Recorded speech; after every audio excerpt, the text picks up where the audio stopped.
Welcome to episode 39 of the Free Spirit Academy podcast with eating psychology and binge eating coach, Melissa Riccardi. Free Spirit Academy is about you being fully you. My name is Randy Moss, and I'm an eating psychology coach and Kundalini yoga teacher, bringing you conversations about freedom. Largely from rigid diets and painful body image, but ultimately it's about the freedom to be yourself. This is about honoring our own bodies and our purest self-expression. Welcome to the podcast.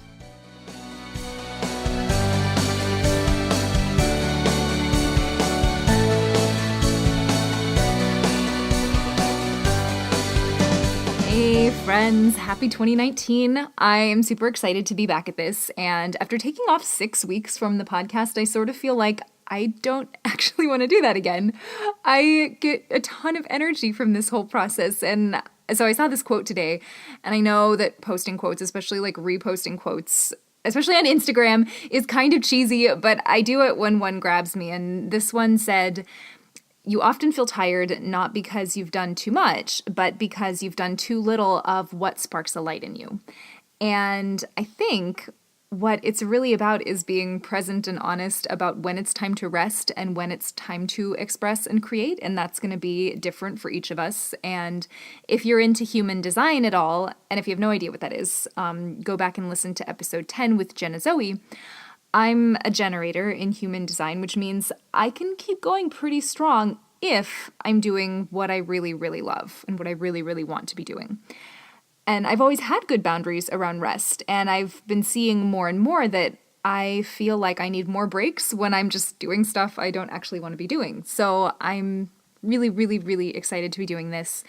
And anyways, full circle back around. Today, I have brought back the most listened to guest of last season, Melissa Riccardi. And for more background on Mel, check out episode 27, Your Inner Binge Eater is on Your Side, where we dove deep into Mel's history and how to address a struggle with binge eating. Today, we dive into something I once sort of shrugged off, and this was a long time ago, and that's inner child work.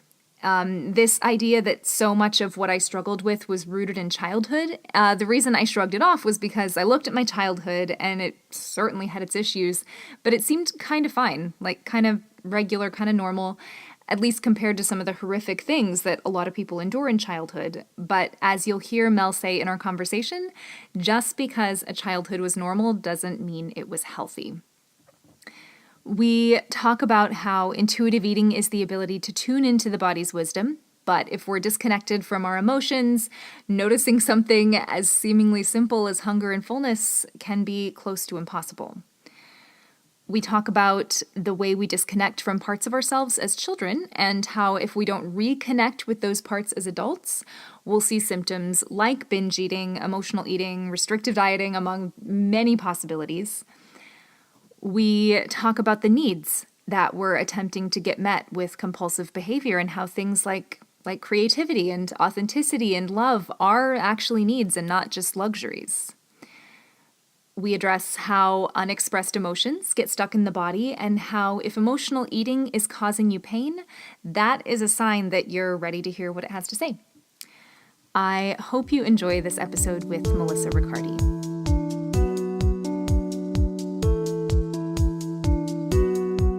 So you were the most listened to guest of last season, and for good reason. I was just re-listening to the episode that we did, and you shared your history with bulimia and binge eating and your healing and evolution, and you just shared a lot of practical stuff that folks can use if they're struggling in these areas as tools, not to get rid of or conquer their issues, but to understand them. And to see them as messengers and then to do something with those messages so that the painful symptoms like binge eating are no longer needed.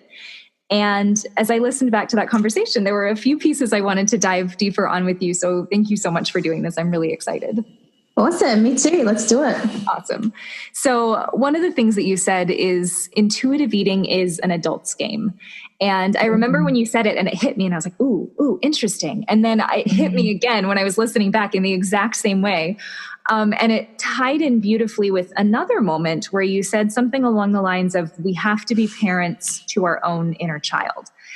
Now, I was definitely somebody who kind of shrugged off the whole inner child thing a long time ago. Like, I would hear of the trauma that people faced in childhood, and I was like, well, my childhood was pretty normal, so that can't have anything to do with my struggle with food. But something I heard you say recently, and this is what I'd love you to dive in on, is that just because a childhood was normal doesn't mean it was healthy.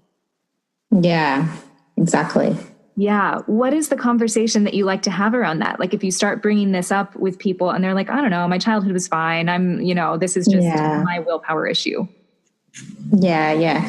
Well, when we talk about intuitive eating is an adult's game, what I mean by that is, if we think about intuitive eating and what it is specifically, it's being able to tune into the body's wisdom, right? But when it comes to binge eating and disordered eating, the problem is binge eating and overeating, it always happens in a disconnected body. And so in order for us to eat intuitively, we need to be in the body, right? But so much of the time, many of us go about our day and we're just so disconnected from our bodies. And so what that means is our physical bodies, but also our emotional bodies. We're not in tune with our emotions, like what we're feeling at any given time of the day. Usually, when I speak with my clients, a lot of them just feel an overwhelming sense of anxiety, and they only feel maybe two emotions during the day. So they're not so attuned to the subtleties of the emotions that they're feeling. So the problem that a lot of people have with intuitive eating is it's not so much just about the food, but it's about tuning into the body's wisdom emotionally too. And that's where the problems come in, because a lot of people are like, oh, I can't tune into my body's wisdom. I end up eating a lot. But the thing is, we have to work on the emotional stuff and not just the food stuff when it comes to mindful eating, intuitive eating. So if you're disconnected from your emotions, there's no way you'll be able to tune into your hunger, fullness signals, because you're disconnected. If you're disconnected emotionally, you're going to be disconnected physically too, because it's all one in the same. It all has to do with the body. That's a really good point. And something I hear too is that people will say, well, I do feel my emotions. I'm miserable. I'm upset. All I want to do is eat all the time. And so they think that they're feeling, but it's this surface level. It's more like they're thinking about how miserable they are rather than actually sinking in and figuring out what's going on here. So how do you get people into actually beginning to feel some of the emotions that you may be checking out from? Yeah. And the thing is, when it comes to feeling, it's about validating the feeling that you're feeling. And a lot of the time when a feeling comes up in us, such as anxiety or sadness, whatever it is, we tend to distract ourselves with something else. And for people that struggle with disordered eating, it will be food. For others, it will be alcohol or other people or TV shows or work, whatever it is. We end up distracting ourselves and dismissing that feeling instead of really going into it, like you said, and figuring out and validating the experience of this part that's feeling sad, right? So instead of what we can do, and when I talk about connecting with the inner child, basically it's connecting and validating that part of you's experience. Because when we come into the world whole, okay? And what that means is we come in with all of our polarities: sadness, happiness, joy, anxiety, depression, frustration, loudness, quietness, all of these polarities and its opposites, right? And what happens is we get socialized into society, and what that means is the way that we get socialized is the people that we hang out with, the people that we surround ourselves with, whether it be our parents. Usually it is our parents because we see them most of the time, but the people that we hang out with at school or whatever. And usually this is between the ages of 0 to 3. We learn from them what is okay, what is not okay, what is allowed, what you're allowed to feel, what you're not allowed to feel. And we get that message usually through our parents' actions or our caretakers' actions. So, for example, I walk into a room and I'm really loud and excited and I'm screaming and my mum says, "Quieten down, why are you so loud?" If that's happening, then I will get the experience that that's not okay, because I can see my mum's getting angry at me for expressing my feeling, my excitement. And so I'll be like, okay, because I want my mum's love, because I rely on her for my survival, naturally I'm going to disconnect from that part of me, my loudness, and I'm going to connect with my mum through my quietness, okay? And that's the split of the polarities there. So you now become your personality, and this is really important. The personality is the traits of you that were socially accepted as a child.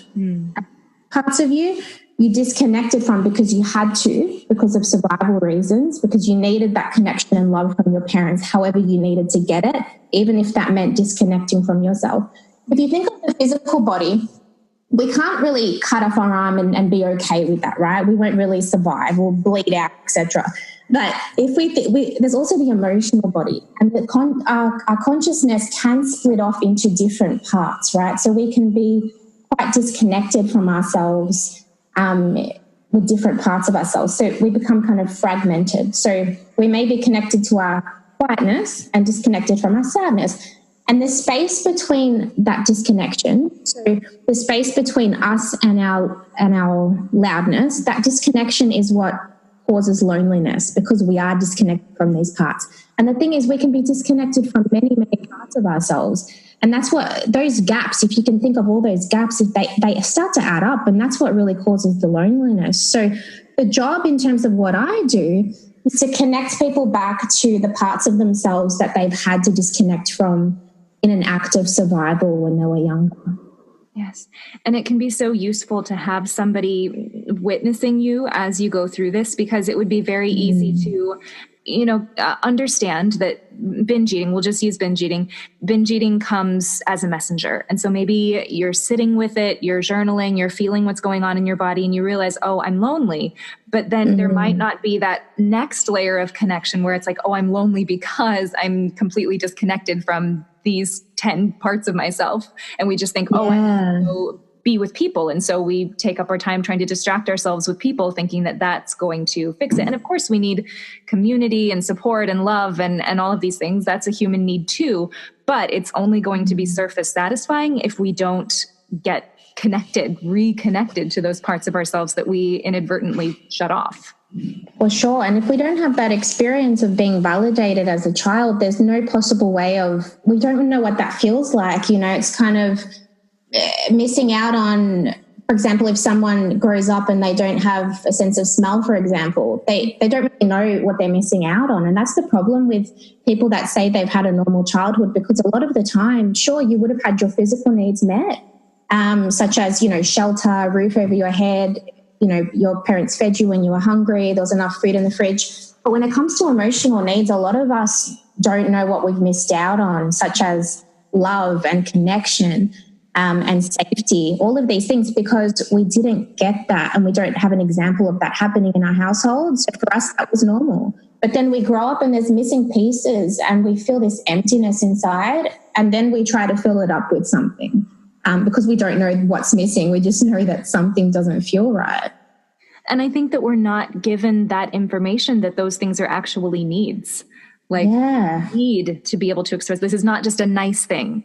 It's not or a luxury to be able to experience all of these parts of yourself. It is an absolute necessity. And we can see that in our compulsive behavior. That is an attempt to meet those needs. And that's why we don't have a choice in certain cases. If we're not going to go any deeper, you have to meet the need, at least on a surface level. And so you have to keep going back to it unless you're going to actually meet these needs, which can be so scary, right? Because they're the things that got us rejected at such an early age. We're so vulnerable and open.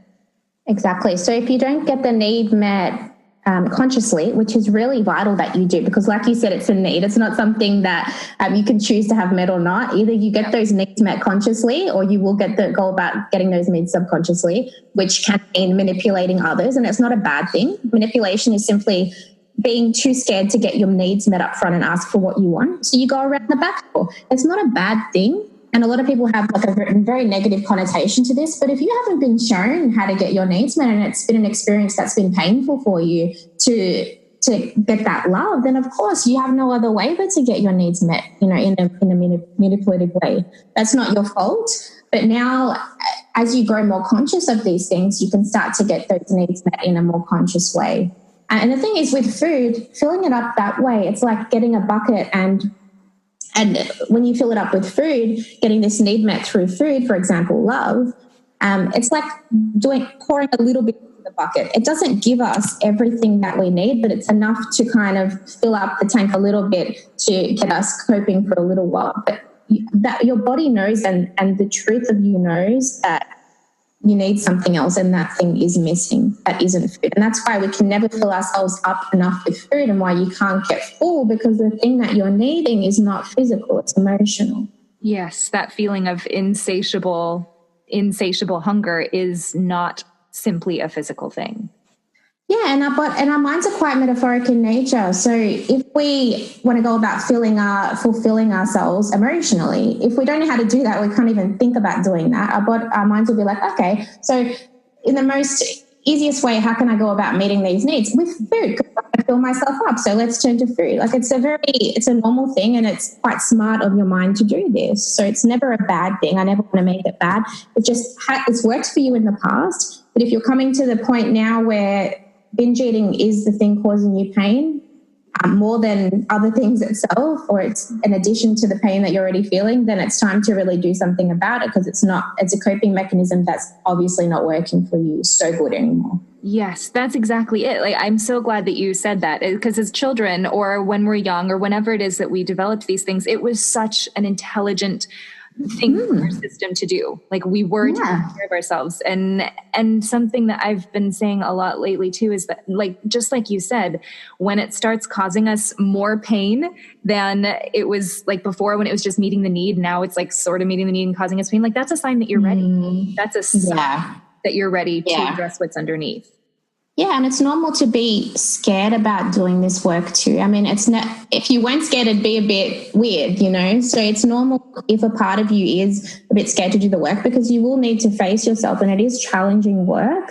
But know that the thing is with our subconscious will reveal itself to you over time. So the more that we do the inner work, it's not like everything's going to come out and it'll be overwhelming and you won't be able to handle it. Usually our subconscious will give us things slowly and reveal itself. These parts of us will reveal information to us over time once we've reestablished that connection with those parts, and then it will share certain memories and stuff like that. So that you may not be able to, you may have memories that, like, you don't remember your childhood that well or anything like that. That's a fine sign, and it just means that, you know, there's certain memories that are closed off to you at the moment because a part of you was trying to protect you from a young age. But now in adulthood, you can start to work through some of those things and develop the tools to be able to do that. Totally. Do you find that people that you work with have any resistance to, like, you know, they'll want to say, well, my parents did their best, and almost going into this work is having to admit, like, my parents did do their best and they didn't know everything, and they didn't mean to traumatize or hurt or any of these things to me, but it happened and it has to be acknowledged. And, you know, they did their best still. Like, both of those things can be true at the same time, and we can still go in and parent ourselves. Yeah, and a big thing is we don't see that grey area where we can see someone as, because when we're with children, we see our parents as God, right? Because we need to rely on them to survive. But as adults, and I get this a lot with my clients, and I was the same. I was scared to I felt guilty about really being angry at my dad. And it took me a good 3 years to be even able to express my anger, because when I was a child, I wasn't able to express that anger because it was met with more anger from him. So I disconnect from my anger. So it took me a good 3 years to be even able to do that, doing the work. So if this process is taking long for you, then know that that's okay. And what's more important is that you keep validating those emotions and experiences. But going back to what you said, it's really important that I lost my train of thought. What were we talking about? Like blaming our parents for things, not wanting to blame our parents because they did their best. Yes. So when we look at our relationship with our parents, in order for us to love someone, we have to see them for who they really are, right? The truth of them, and be honest about that. And the thing is, our parents, just like everyone else, every other human being on the planet, are not all good and all bad, or, you know, we have to look at the totality of them and see the truth. So in some ways, our parents were awesome. You know, they provided a roof over our heads, all these things. Whatever ways your parents brought you up, I'm sure that they brought you up in awesome ways too. But it's important to be honest about the areas which you didn't get your emotional needs met. And it's not about so much blaming them, but being honest with yourself about that, because there's a truth that you know, that your own body knows. And if you don't speak that truth to yourself, then that's going to cause a disconnect. And a disconnect from you and the parts of yourself, right? So we need to be completely truthful to ourselves. And yes, our parents may not have given this to us, and it's okay to admit it doesn't make us a bad person. It doesn't make your parents a bad person. But being honest bridges the gap and allows us to have the best relationship with our parents that we can, because now we're coming from a place of truth and honesty. And the feelings that we felt when we were younger, those are our experiences of them, right? And it's not so much that they were the truth necessarily, but we need to validate our own experiences of what happened and our own feelings, regardless of what actually happened.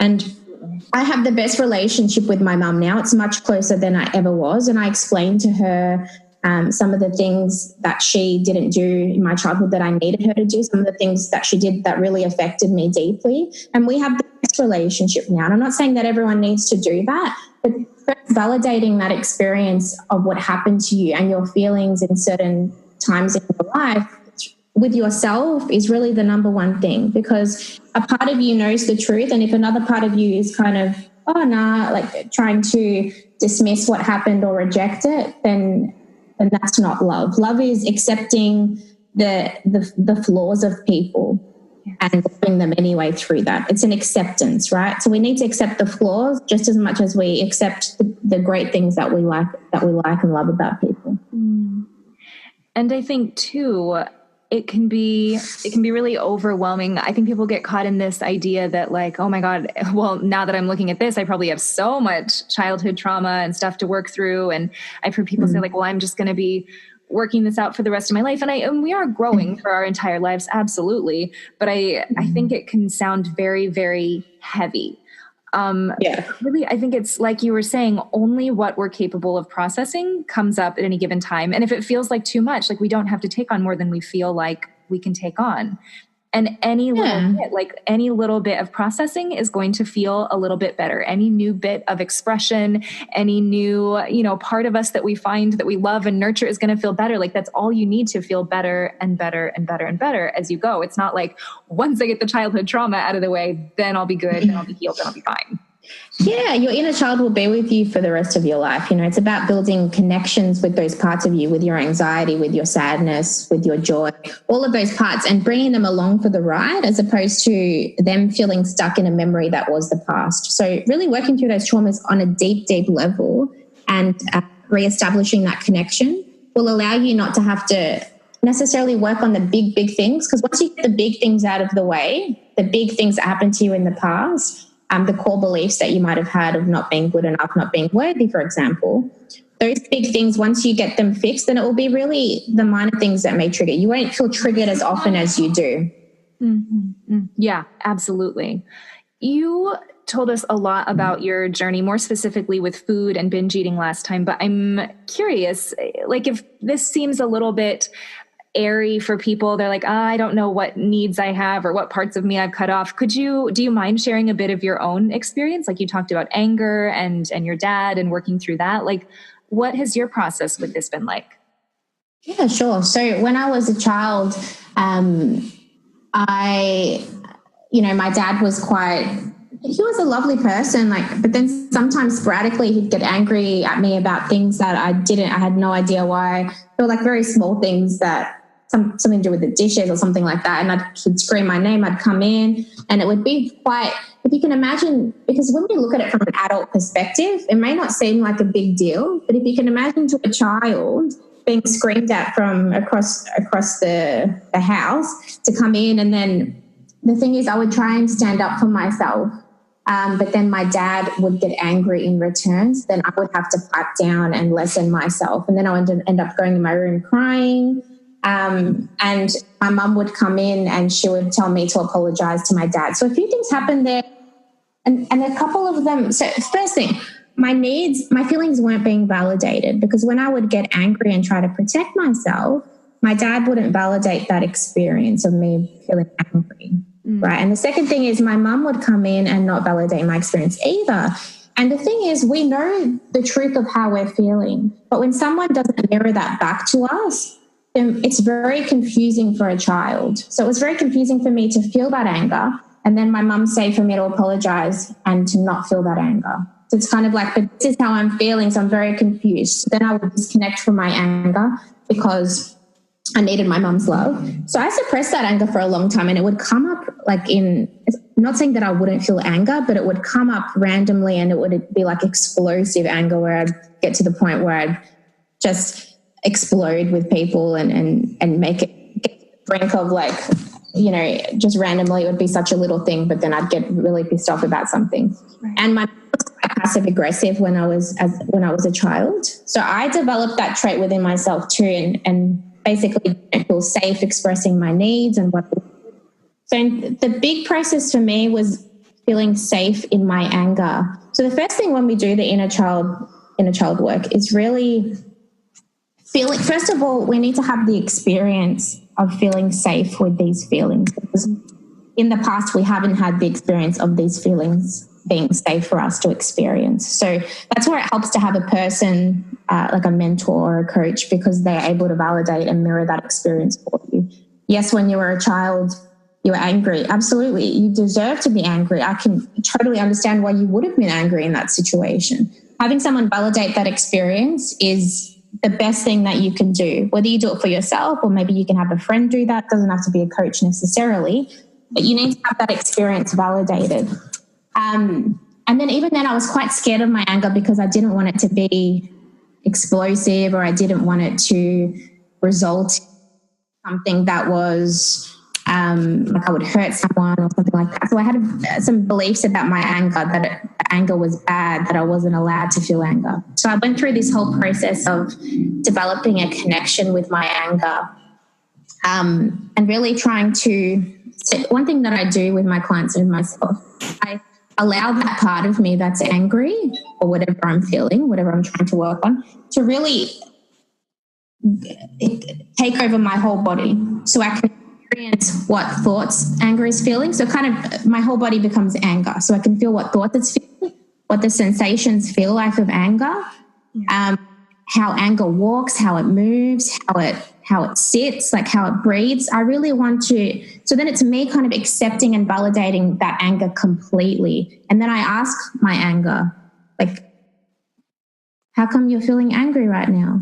And just try to understand it like it was a small child. Yeah. What was the best experience or memory that I have of being angry? But first, the number one thing to do is to really allow anger to feel safe. And that's by validating the anger. So by saying, I understand that you feel anger, and that's okay. It's completely okay that you feel angry right now. Mm-hmm. And that just allows that part to soften. If you think of someone saying that to you, it's completely okay that you're feeling this way. Like that just feels, it makes you soften in your body. How can it not? Someone else is validating your experience, whether they really connect with it or not. They're saying it's okay to feel this way regardless of what's going on. And for that, that's extremely healing for someone. Oh, 100%, especially if it's the first time you're experiencing that in your life.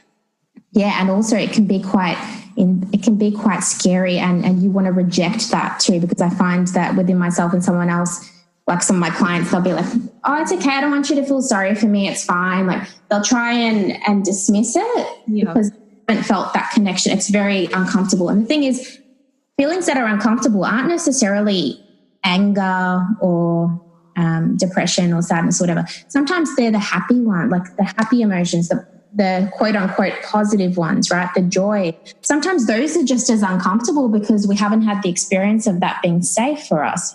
Like I said, with the excitement, if my mum said, oh, why are you so excited? Quieten down. Then that would be quite stressful for my body to feel that. You know, I got pain experiencing that excitement. So it's not so much quote negative ones, which I don't like to call it that. I'd say the darker emotions. Yeah. Do you find with the discomfort feeling more positive emotions, do you find that people start to have maybe ease with intuitive eating, or they're not binging so much, or they're not thinking about food so much, and they get really uncomfortable, like they're not actually used to ease or feeling good, and you have to work on that side of things? Yeah. So when it comes to slowing down eating, and I know we're trained in the same thing, but the slow down eating, they find it challenging to really just be with themselves and slow down. It brings up all your feelings, which isn't a bad thing. That's exactly what we want to happen. We want the triggers to come up because you've been suppressing them through different coping mechanisms, food, for example. And so the fact that you're slowing down in these, it's making you feel uncomfortable, is awesome, because now we can connect with that feeling. And it's like a child that when those things come up, it's like a child, if you can imagine a child coming up next to you and tapping you on the shoulder. That's exactly what these feelings are that come up with uncomfortableness. And the uncomfortableness is, our uncomfortable feelings are simply feelings that we felt unsafe feeling when we were a child. So it's normal for them to feel uncomfortable. What we want to do is try and establish a relationship with them through safety first. And what I do with my clients and with myself is I always establish a safety figure first. So I want you to imagine a place or something somewhere in your mind. It can be imagined or an actual place somewhere in your mind that feels safe for you. It could be maybe a sound. How does it feel? How does it sound? What's there? Are there any particular physical objects that make you feel safe? Is there a safety figure specifically? It could be from a movie, a cartoon, something imagined. It might be a really big person or overpowering person. So establishing a safety figure is really important, because when we delve into these emotions, I want you to have an experience of being able to come back to that safe place, come back to that safety figure, or have that safety figure help you in the scenario and emotion and memory that you're going into. So that's really important. So then moving on from there, something I wanted to ask you about was when you were talking about embodying anger. So actually going into feeling the emotion, and you talked about the sensation of the emotion. And I think that we can only talk about this stuff so much before we have to get into the body. Like, you could know all of your childhood wounds and all of your childhood traumas and everything that ever happened to you. And like, what good is it? It's minimally interesting. Or maybe it's really interesting, but it's not really the healing work, even if you know everything. So like getting into the body and feeling the sensations, for people who are like, I don't really know what that means. Like, would you mind describing, like, what does anger feel like in your body when you're letting yourself experience it? You're walking around, like, what are just the physical nitty gritty things that you experience? Yeah. So anger for me is a fiery kind of a sensation. It's a sensation that makes me want to move my body. It's a sensation that is I call it an outward kind of a sensation where it needs to be expressed, like it needs to be let out. And whether it be, you know, when I take on my anger, when I allow it to penetrate my body and take over my body, I always have like a pillow or something I can hit, because the anger is quite, like, it's kind of like letting off steam. It's that type of energy. And we need something to feel that anger. And the thing is, there's always a layer underneath anger, usually, because anger is quite a superficial emotion. It's usually a secondary emotion. So we have to get one beneath that. What's beneath the anger that you're feeling? Because anger is a boundary that was violated in us. You know, it's a boundary we need to set, or a boundary that was violated that we need to stand up for ourselves in. So being able to really take out that energy first is really important. And then, you know, when I used to work on my anger, I'd find that every time I was angry, I would hit the pillow or whatever. And then underneath that would be sadness or loneliness, or that was usually the initial feeling for me, because I didn't have that connection with my dad, because he didn't let me feel that sadness when he was yelling at me or whatever. So I didn't, and that's the sensation that I needed to get to. It's really important that this anger has a place for you to let off steam, whether it's screaming like at the top of a mountain or a place where you feel safe, really allowing yourself to embody that anger and let it out, and having a safe place to do that in. Maybe having a person there with you where you can say, like, I need to let out this anger right now and I need to feel into it. So I need you to be there just in case something happens, or, you know, whatever will make you feel safe. But this anger needs to be let out, and because it's stuck in your body at the moment, you know, it's been for so long, really important that you get it out. Right. Well, any emotion that we don't feel completely gets stuck. We don't process a whole experience. It gets stuck.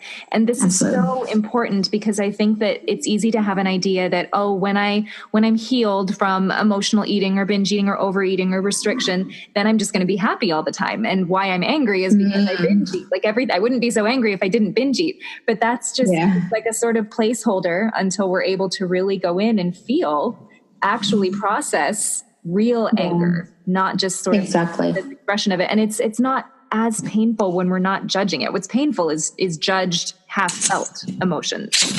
Exactly. And a healed person, and not to say like, the goal is 100% healed. Like we're always growing, we're always evolving. But in general, like a relatively healthy person is a very dynamic person. We experience all of these things. It's not ending up in happy clappy land. Yeah, exactly. Healing basically is all these fragmented parts that I was talking about earlier. It's just reconnecting and establishing that connection with them. So then those parts of us that were disconnected from us can come home to us, and we find complete peace and harmony in our bodies. And what that means is when a situation arises where we need to be able to feel angry, then we can do that, like you said. And there's a situation where we need to feel sad. For example, if someone passes away, obviously the emotion that, happiness is not really the emotion to be felt there. All emotions are necessary, right? And we need to be able to have that whole spectrum available to us, but unfortunately we don't. And usually we only have one or two emotions, default ones that we turn to, because we are so disconnected from the other ones. So it's about bringing back the parts of us that we've disconnected from, and having that flexibility in being able to, when we need to experience one emotion where it's necessary in that moment, in that context, then we can feel it. And we're not afraid to feel it. And yeah. To get a whole picture, could you talk about going from the time when we were kind of cutting off these parts of ourselves, suppressing these parts of ourselves, trying to stay safe and acceptable and all of these normal, natural things? How does the compulsion develop? The sort of surface need meeting? How does the need meeting? How does the food and body stuff play into this? Well, it can play in terms of how it plays in. So it just ends up being another coping mechanism, I suppose, growing up. Sometimes love, for example, then if we didn't get love when we were younger, that's a need that we obviously need to have, love and connection. Sometimes food can be that for us, and we can get that need met through food. Like I said earlier, with the filling up of our bodies through food.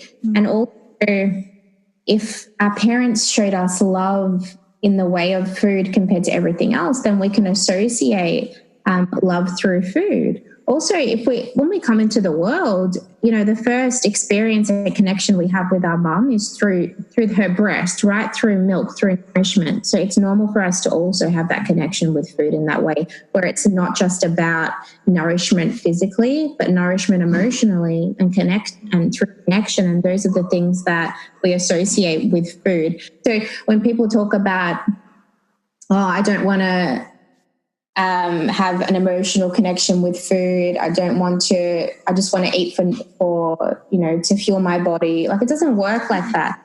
We need to be able to have that, not get our emotional needs met by food, but, be able to find pleasure through food and be able to feel through food. And because, so much of our society, we have different cultures that connect through food, have emotional connection through food. It's never a bad thing. It's when your only connection of love is through food that it's a problem. Absolutely.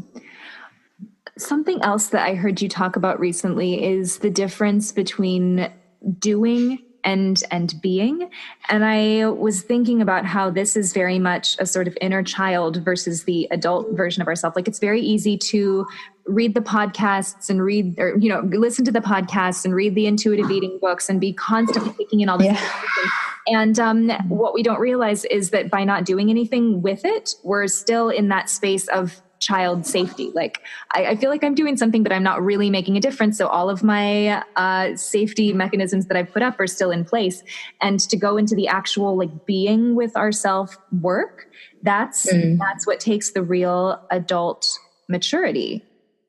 Yeah, and it's hard to admit that to yourself too and say, this is what I've been doing, because it's very easy for us because everything is quite subconscious in us, so we don't really have the awareness that we're doing that. We're just like, I read another book, intuitive eating, because aha moments, when we get these aha moments, they can be kind of like a drug, kind of like a and they can be quite addictive in nature. So we can feel like we're growing and evolving because of these, but if you don't actually implement and take action in your life too, while you have these aha moments, it's not going to change anything. It's kind of just masturbation.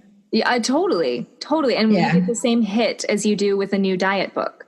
reading the self-help books, taking in the podcast, like, yes, I'm changing my life. And you're having like real realizations, mental realizations anyways, but it's kind of just entertainment until it really sinks into the body and sinks into our experience. Yeah. So the thing is, if nothing's changing, then nothing changes, right? So if you've been doing up until now, if you've been suffering with binge eating for years upon end and you've read all the books and you've listened to all the podcasts, then what you're doing hasn't worked up until now. So it's time for you to do something different and see what else am I missing? What am I avoiding?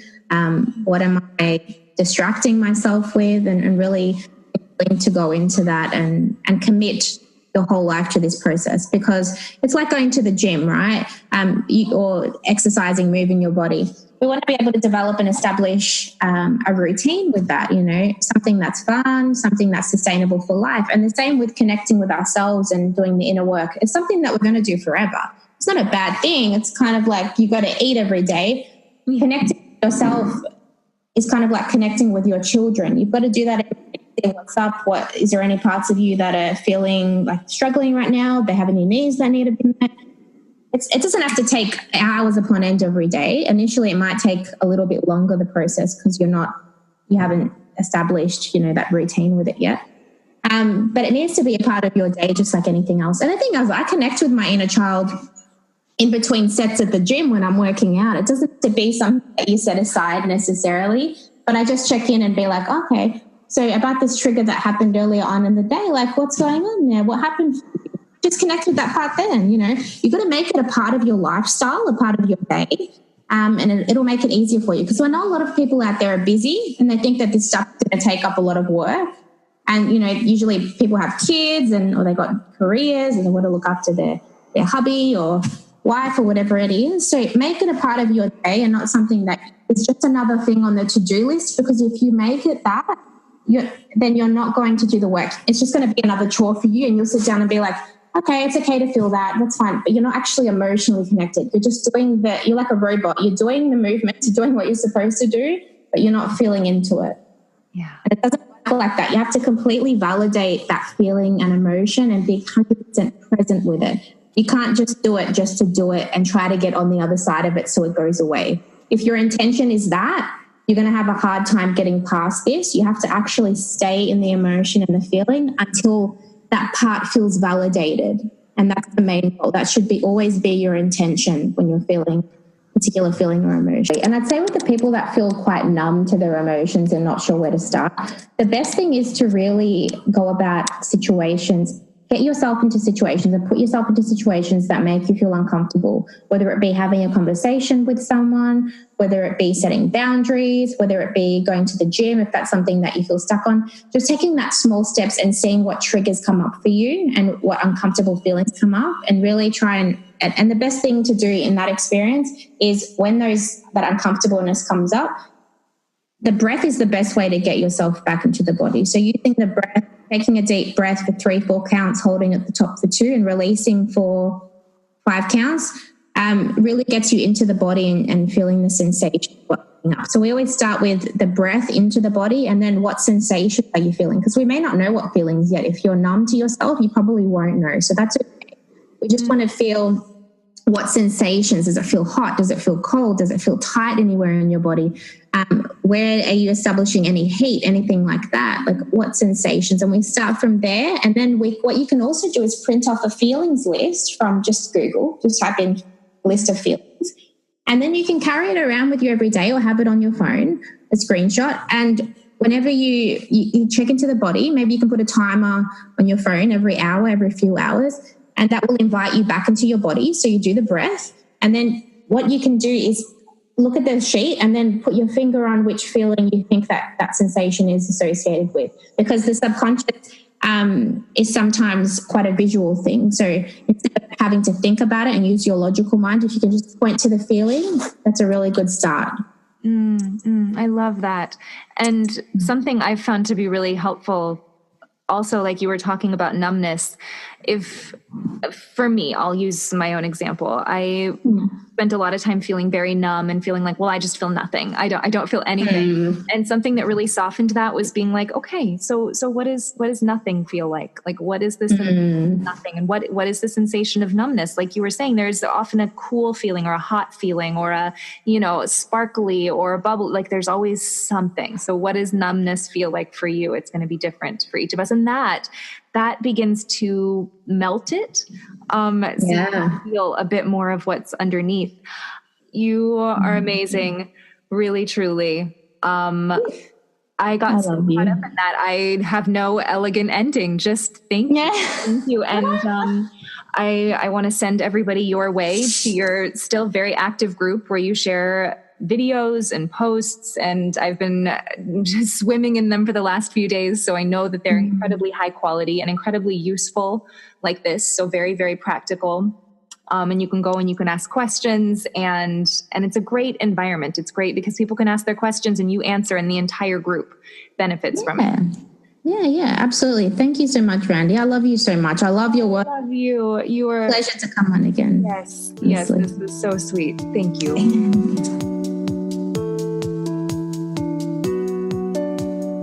I hope you enjoyed this conversation. For more on food and body freedom, get my free ebook, The Eat to Feel Good Diet, by signing up for newsletter updates at freespirit-academy.com. I will be back with you next week.